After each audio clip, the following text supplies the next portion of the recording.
បាទថ្ងៃនេះខ្ញុំធ្វើវីដេអូមួយទៅញ៉ែឬក៏ទៅរកមិត្តស្រីនៅក្នុងមេឃមួយនេះ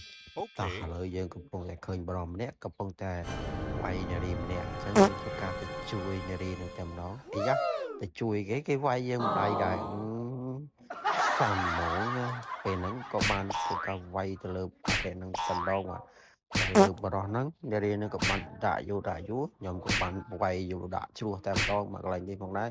គឺវាយផ្ដាច់ជ្រោះតែម្ដងបាទនៅតែខ្ញុំបន្ទាប់មកខ្ញុំធ្វើការសរសេរពាក្យថាសួស្ដីបាទតែខ្ញុំសរសេរជាភាសាអង់គ្លេសខ្ញុំចង់ដឹងថានារីហ្នឹងគាត់ទៅចាប់អារម្មណ៍យើងអត់ឬក៏គាត់ធ្វើ Okay. មិត្តយើងអត់អញ្ចឹងយើងធ្វើការហើយចាំមើលតើគេឆ្លើយតបនឹងយើងដែរទេអីយ៉ាគេឆ្លើយតបហើយអូខេតបមកយើងដាក់ដូចជាសញ្ញាពួកដៃគ្នាសញ្ញាបុកដៃឬក៏សញ្ញាបេះដូងហ្នឹងយើងដាក់មកចាំមើលគេដាក់ទេអូហូ